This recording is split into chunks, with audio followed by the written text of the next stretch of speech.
আমাদের শিল্পী না, এখানে হয়তো নাম আছে আর্টিস্ট ফোরাম, ফেডারেশন, প্রডিউসার্স, ইআইপিএ, আমাদের সব সংগঠনের নানান রকম নাম আছে।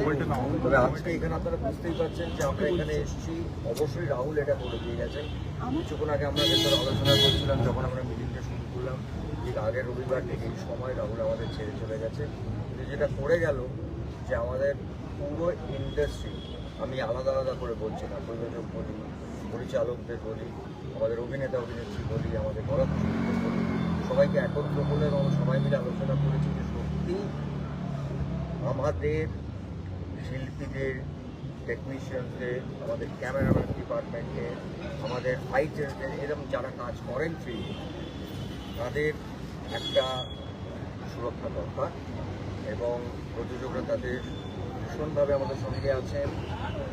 আমরা সেটার জন্যে আমরা সত্যি ইনসিকিউর ম্যান্ডেটরি করতে চাই যে এইটাই নিয়ম, এটাই ম্যান্ডেটরি তারপরে সবার জন্য। এবং আমাদের সত্যি শিল্পীরা এবং কলাকুশলীরা এবং অনেকেই যারা খুবই এই ঘটনাটা ভীষণ আনফর্চুনেট, কিন্তু তারা সবাই খুব ভীত। আমাদের প্রশ্ন করলে আমরা উত্তর দিতে পারছি না, তাই জন্য আমরা একটা মঙ্গলবার থেকে সবাই মিলে একটা সিদ্ধান্ত নিয়েছেন যে আমরা কর্মবিরতিতে যাব এবং এটাই শান্তি বলেছেন। এবং সঙ্গে আমাদের প্রযোজকরাও আছেন, তারাও চাই। অনেক অনেক ধন্যবাদ।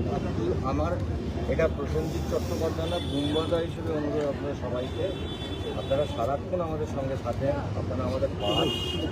একটাই কথা বলি, আমরা বুঝতেই পারছি একটা ইমোশনাল জার্নিতে এই 7 দিন আগে এরমভাবে চলে গেছে। আজকে এইটুকু তো হয়েছে যে সারা ইন্ডাস্ট্রি সব মানুষরা এক জায়গায় এসে এই অনেক কথা শুনিয়ে আমি শুনতে হয় যে এটা ওটা ভাগ এটা।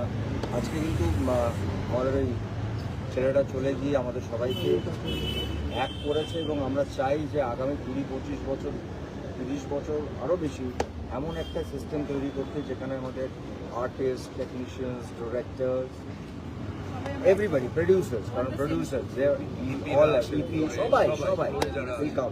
তার জন্য একটু সময় লাগে, কারণ রাতারাতি তো করা যায় না। এই পদক্ষেপগুলো আমরা সবাই একসাথে এখানে আছেন যারা সবাই আমাদের, তো আমরা একসঙ্গে নেবার চেষ্টা করবো। আর সময় মতন বাকি খবরটা ধন্যবাদ আপনাদের সবাইকে। Thank you.